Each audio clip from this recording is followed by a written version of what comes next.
And for the next half hour, I'll be reading from the July 23rd issue of the Kenton Bee on the Niagara Frontier Radio Reading Service. Conrad honors 2026 Woman of Distinction Julie Hill. State Assemblyman Bill Conrad on July 17th presented Julie Hill with his 2026 Woman of Distinction honor, an awards program now in its 5th year.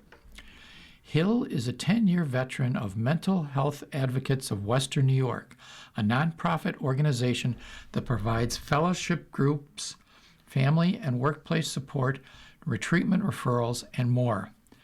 The ceremony took place at the offices of the Mental Health Advocates on Broadway in Buffalo, where she was joined by her colleagues.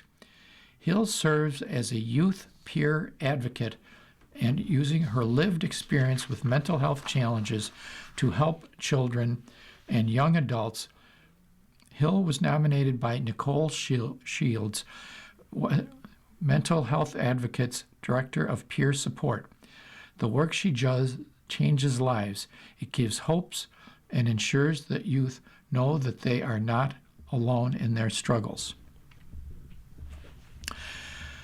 The Town and Police Club reach a new agreement built on trust.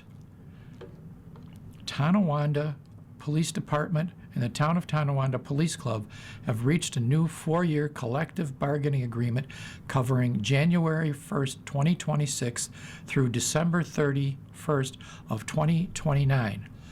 Although approved this month, the contract is retroactive to January 1st, 2026. The contract marks a significant step in repairing relations between the town leadership and the Buffalo and the police club following labor disputes last year. In 2025, the town filed charges with the New York State Public Employment Relations Board alleging that approximately 50 police officers participated in an illegal strike violation of the state's Taylor Law. The police club disputed the allegations, maintaining that the town's claims were without merit. The new contract was negotiated under new leadership on both sides, with Town Supervisor John Flynn, Police Chief Corey Flateau, and Police Club President William Logeman leading the process. The town board approved the contract at its July 13th meeting. Referring to last year's incident, Flynn said, "When you see where we're at a year ago, and now you look at where we are a year later, it's a new day in Tonawanda. We have a new union president, we have a new police chief, obviously we have a new supervisor. But again, like I said, it was a collective effort of all the town board members, all the police officers, and their union leadership." This article continues on page 10.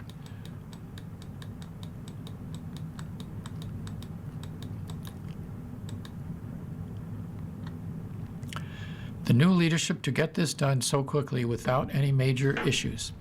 Flateau indicated that there was a lack of trust all around on both sides.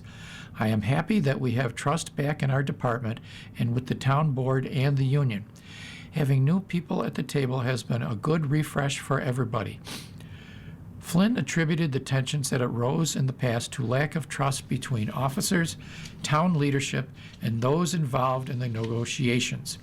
He said the new agreement reflects a renewed sense of trust among all parties, which helped facilitate a smoother negotiation.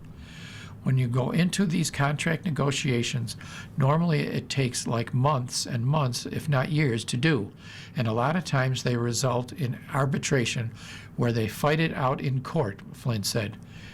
This was done in like a few months. This was done with no animosity, no arbitration, no court fight, nothing. And I think the reason why is because of trust. Police Club President Will Logeman, who assumed the role in January 1st of 2026, said he served on the contract negotiating committee, which was led by Detective Joe Kazmark, the police club's chief negotiator and primary point contact during the bargaining process.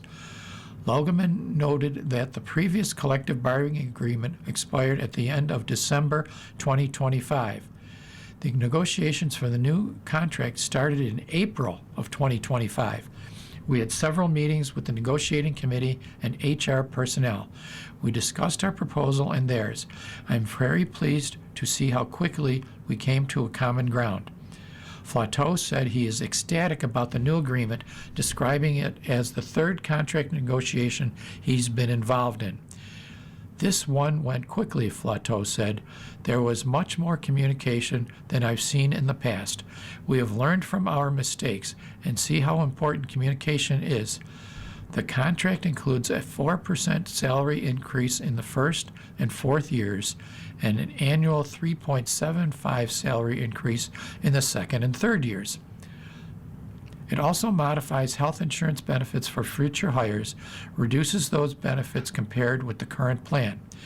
The changes apply only to officers hired after the agreement takes effect and do not affect current employees. People have got to recognize the fact that every time a police officer goes out on their shift, there's a possibility they might not come home alive that night, and therefore, because of that, they need to get fairly paid and compensated for that. And I think that they are fairly compensated for this in this agreement. I also think it benefits the town. The town is also the first community that will be reducing health insurance for new officers who will be hired on or after July 1st, 2027, saving some money for the town, indicated Flynn. The town will not be contributing to Medicare Part B when they retire and become Medicare eligible. That's a big deal. That's a big cost saving for the town in the future. So the police were willing to give up for other things. And it was a give and take, added Flynn. I'm very proud of this agreement, and it reflects how the levels of communication have improved. Good communication lines improve relationships. We are thankful for this new agreement. Lifelong Kenmore resident Dorothy Trippy turns 100. Dorothy Trippy has been a resident of Kenmore her whole life and has seen the neighborhood change throughout her lifetime. After spending more than 95 years in the same neighborhood she grew up in and raised her own children in, she has seen the beauty of maintaining a home for generations. Trippy's family moved to the neighborhood after her father learned about the home from a co-worker. Although the house was in poor condition at the time, her father renovated it by installing new carpeting, painting the interior, and remodeling the home to make it suitable for the family. At the time, that was the deposit for the house because it was the Great Depression. So the landlord told them if they remodeled it, that would be their first month's rent, said Paul Trippy, Dorothy Trippy's son. This article will continue on page 10.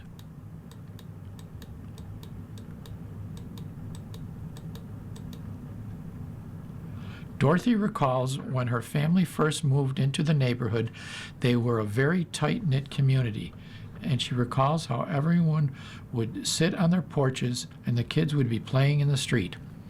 My mom always had something baking in the oven because someone was always coming to the house, said Dorothy.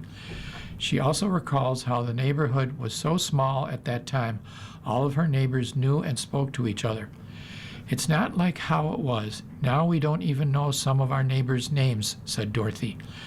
Dorothy's father used to play baseball, and so the whole family would take the trip downtown to watch his game, and then afterwards they would go out to eat or watch a movie together. She also recalled how she and her sister would travel downtown to watch movies or go sit at a soda bar and just hang out. My sister and I would go downtown where you had to pay a nickel to cross over from Kenmore, and then we had to pay a dime to get back into Kenmore from downtown. But it was a lot of fun. We had a lot of good memories, said Dorothy.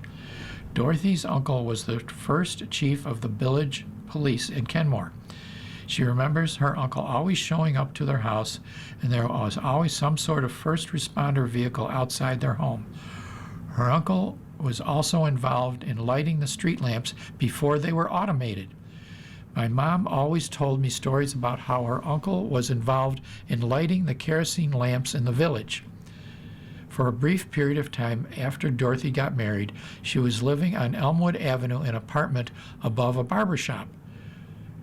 While she was pregnant with her son Paul, they decided to move back to the same neighborhood she grew up in. My sister ended up buying a home on the same block as us, so it was like everyone was together again. Dorothy belonged to a bowling league where she played for over 40 years. Her late husband, Paul Trippi, also played in the bowling league, and the two of them combined spent 4 nights a week bowling. Beyond bowling, Dorothy spent many years painting and making art. Since my stroke a few years ago, I haven't been able to create much, but I still take out a brush and try to paint something once in a while. When Dorothy was asked what her secret was to 100 years, she said, "I guessed just being myself and being happy, and of course, coffee and donuts. And I hope to have another 10 birthdays to celebrate," said Dorothy.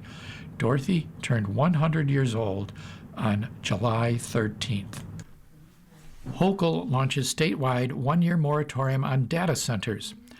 Governor Kathy Hochul on Tuesday, July 14th, signed an executive order to create the nation's first moratorium on new hyperscale data centers, establishing the strongest standards for data center development and creating a blueprint to support localities.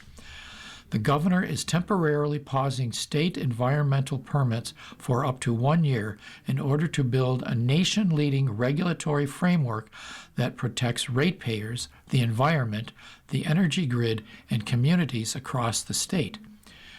New York has always been at the forefront of innovation and change, but we're also always guaranteed that New Yorkers benefit. As data center development threatens to hike up utility bills, deplete our natural resources, and create uncertainty for New Yorkers, it is my responsibility to take action and lead, Governor Hochul said. New York will lead the way in creating these opportunities. This article continues on page 10.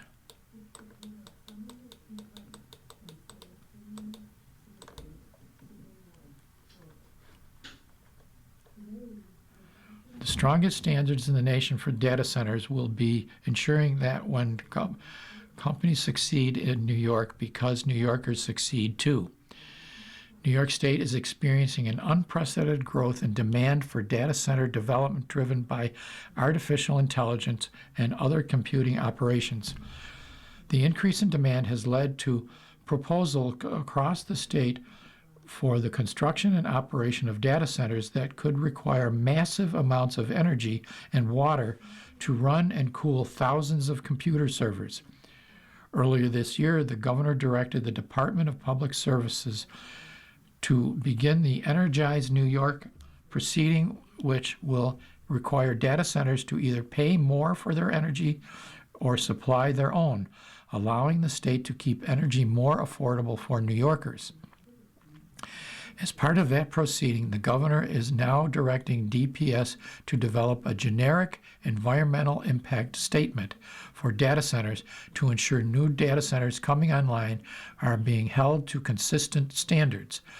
During the development of these generic environmental impact statements, which will take up to a year, a moratorium will be in place, and the Department of Environmental Conservation will not issue any discretionary permits not already deemed complete. The state will use the GEIS to assess the potential environmental impacts of the construction and operation of data centers in the state, including their effect on energy demand, water use, quality, and air quality. Once the state finalizes these standards, the moratorium will be lifted, allowing new data center projects to proceed as long as they follow state zoning code and other local approvals. Finally, Governor Hochul is pursuing legislation to repeal tax exemptions for massive data centers across the state. You are listening to a reading of articles and features from the Kenton Bee on the Niagara Frontier Radio Reading Service. The Kenmore Garden Club has suspended its regular meeting for the summer as members focus on seasonal gardening activities. Throughout August, members will continue maintaining the club's Adopt-A-Box flower pots across the town of Tonawanda. Club members will also participate in the Erie County Fair and Flower Show, scheduled for August 12th through the 23rd, and will take part in a bus tour and luncheon at Masterson's Garden Center and Nursery in East Aurora on August 11th. Town police warn of increase in thefts from work vehicles. The Town of Tonawanda Police Department is warning residents and business owners about a recent increase in thefts from vehicles, particularly those used by landscaping and lawn care crews. According to police, work vehicles are often left unlocked and unattended while crews are performing services at job sites, making them easy targets for opportunistic thieves seeking cash, bags, and other valuables. Police noted that while work vehicles have been frequently targeted, the thefts are not limited to commercial vehicles. Residents are urged to keep all vehicles locked, never leave keys or valuables inside unattended vehicles, and store bags and personal belongings out of sight.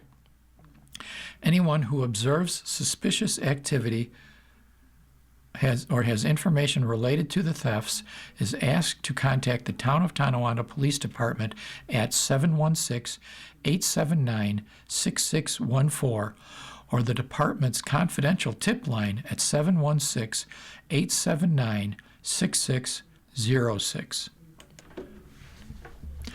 The North Tonawanda Police Department has confirmed that a body was recovered from the Erie Canal on July 16th, was identified as 36-year-old Jeffrey A. Turner of North Tonawanda, who had been reporting missing 2 days earlier. Police received a missing person report for Turner on July 14th. An initial investigation indicated he may have entered the Erie Canal near the intersection of Sweeney Street and Manhattan Street. An extensive search was conducted by the North Tonawanda Police Department with assistance from the department's Marine Unit and K-9 Sasha, the U.S. Border Patrol, the Niagara County Sheriff's Office, Underwater Recovery Team, and the City of Tonawanda Police Department. Search and recovery efforts continued through July 15th and 16th. On July 16th, the Tonawanda Police Department responded to a report of a possible body floating in the Erie Canal near Ellicott Creek Park, approximately 2.5 miles from where Turner was believed to have entered the water. Responding officers located the body of an adult male who was recovered from the water by Ellicott Creek and Gettsville Fire Departments. The Erie County Medical Examiner's Office later identified the deceased as Turner. Police said no foul play is suspected at this time. Summer improvements take shape across the campus in the city of Tonawanda. Summer construction is well underway at Tonawanda City School District as they continue work on the TANA 2024 Middle High School Infrastructure and Enhancement Capital Improvement Project. One of the most notable changes for families is the installation of new door numbering and entrance graphics at the middle school and high school. These updates are designed to make navigating the campus easier for students, staff, visitors, and emergency responders. For quick reference, the new door designations are the main entrance security entrance, door number 1. The district offices are at door number 9. Delivery entrance is door number 12. The athletic entrance, main parking lot, teacher parking doors, door 29. And the summer school entrance is door number 6. Significant progress is also being made on the district's synthetic turf replacement project.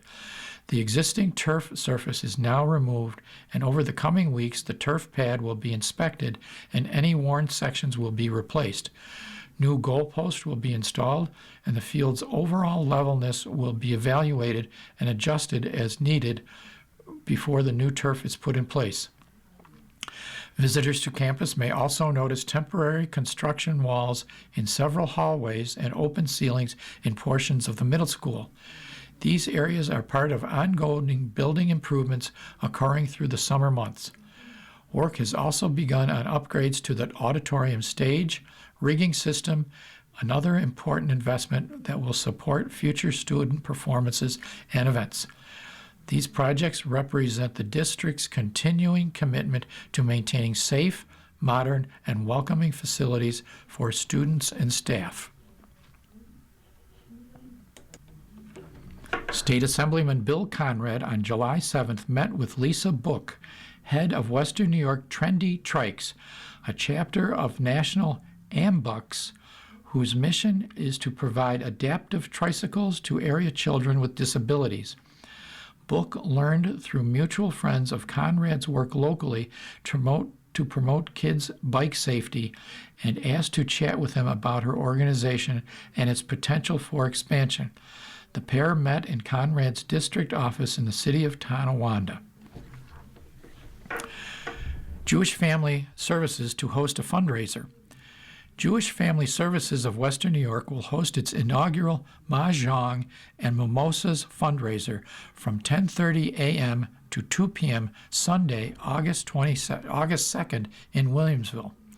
The event will welcome experienced American Mahjong players as well as beginners and will honor longtime Jewish Family Services supporter and board member Ruth Weissman Spivak. The event location will be shared with registered attendees before the event. We're excited to launch Mahjong and Mimosas, a relaxed day to come together and enjoy American Mahjong brunch and connection in honor of Ruth Wiseman Spizak, a longtime JFS supporter and board member, said Dr. Molly Carr, Chief Executive Officer of Jewish Family Services of Western New York. Carr said proceeds from the event will support the organization's programs, including housing assistance, social care navigation, care coordination, family support, counseling, and therapy services. Tickets are $65 and include Mahjong play, brunch, and one mimosa. Brunch-only tickets are available for $40 for guests who wish to attend without participating in games. Sponsorship opportunities are available.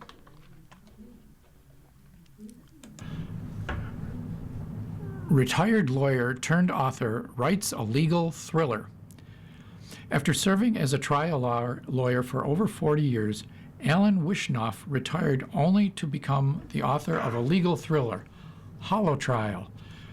After years of playing with the idea in his head, he brought the story to life through the form of writing. I thought about the concept for many years before I even started to write it. I was a trial lawyer, so the idea occurred to me during my practice, says Wishnoff. The novel takes place in a modern day, but instead of a typical trial format, each trial is recorded as holograms. These holograms are then played for jurors at a later time, cutting out any inessential moments of the trial. It follows one specific case that involves a hydro car and an infant child. Wishnoff thought about the many hours jurors spend in trial and how a lot of it was downtime. He remembers doing 8-hour days, but sometimes there was only 2 hours of usable testimony. There are a million different reasons that could cause those delays, but I felt bad for the jurors. They would spend hours away from their families, home, and work. And often when delays happened, the jurors would have to leave the courtroom. Then they'd have to come back and so forth. And a lot of times these trials would take weeks to months to be completed, said Wishnoff. Wishnoff took the long trials and combined it with his love of football and came up with the idea of hollow trials. He thought about how, in order to prepare for next week's game in football, coaches have the players watch a shortened version of the game. They don't watch a 3-hour video, they watch 11 minutes or so of actual playtime. So I thought, what if jurors could watch a shortened version of the trial? When Wishnoff first thought of the idea, he managed it adapted as a film for TV script. His sister, who helped a lot through the writing process, had written a screenplay before, so they originally thought about to go down that avenue. I'd actually thought about starting this as a screenplay, but the book is 300 pages long, and no one's going to think about taking a screenplay of over 120 pages. But I felt that so little pages wouldn't do the story justice, so I went with a book format instead. One of the most challenging moments, he said, had while writing his novel was learning to write each chapter to have a specific narrative perspective. He found it helpful to read other novels he enjoyed in the past to get inspiration for how each chapter should be written. I've never written a novel before. I wrote a lot of briefs and appeals as a lawyer, but never anything to try and entertain readers. So it was a different kind of animal, said Wishnoff. Wishnoff's future plans involve a possible sequel to Hollow Trial and a potential film or TV adaptation. As for advice for young writers, Wishnoff said, just start writing. It doesn't matter how good or bad something is, as long as you get it down. You'll get to revise, so it doesn't have to be perfect, he said. Celebrating our nation's history across Erie County. This is from Lisa Chimera, Deputy Erie County Executive. This month, our nation celebrated its 250th birthday with events commemorating this historic milestone held across Erie County. Many of these celebrations were led in part by the Erie County Historical Commission, a group dedicated to preserving the rich history of our region. Celebrations included Sunday, August 2nd, when we recognize one of the most important but least celebrated days in our nation's history, that in which 56 members of the Second Continental Congress began signing the Declaration of Independence. 716 Celebrates, Stars, Stripes, and Signers is a free, family-friendly event featuring live entertainment, historical reenactors, family activities, military heritage, food, exhibits, and more, all culminating in a major waterfront fireworks display. I invite all of us to join from 4 to 9:30 p.m. at the Buffalo and Erie County Naval and Military Park for this great celebration. To learn more, visit buffalonavalpark.org. Visit Buffalo is continuing to sponsor events across Erie County, recognizing America 250. Check your city or town or village to see what's happening near you, or go to eriecounty250.com. This year is also a very special one for our region as we mark 125 years since Buffalo hosted the Pan American Exposition. In 1901, Buffalo became the center of culture, design, and innovation as crowds gathered to see great displays showcasing the new power of electricity, giving Buffalo the name the City of Light. This historic anniversary will recognize on Saturday, August 1st, with a walking tour hosted by Buffalo History Museum, the only structure from the exposition still standing. Walk along the streets of Buffalo while learning about the grounds where over 8 million people from around the world enjoyed exhibits, shows, and feats of design. Cost is $20 per person and includes a souvenir map. To learn more and to register, visit buffalohistory.org/event/Pan American Walking Tour. Year-round, there's much to explore and learn about our region's rich history. Forest Lawn Cemetery is the final resting place for notable figures including veterans from the Revolutionary War, President Millard Fillmore, groundbreaking politician Shirley Chisholm, and many more historic Americans. The cemetery is open to the public daily. Docent-led walking tours are also available on select dates for $20. Or jump on the famous Sunday in the Cemetery trolley tour for $30. Erie County also plays home to many historic books and artifacts. You can experience the nearly 500,000 unique materials in a behind-the-scenes look at the Buffalo and Erie County Public Library's Special Collections Department at the Central Library on the fourth Saturday of each month. Lastly, I remind everyone to save the date for Doors Open Buffalo, presented by Explore Buffalo. This annual Choose Your Own Adventure event will take place on Saturday, September 26th. Get excited about our region's architectural and historical significance. More details coming soon. I wish everyone a great rest of the summer, one that we'll surely remember for many years to come. You've been listening to a reading of articles and features from the July 23rd issue of the Kenton Bee.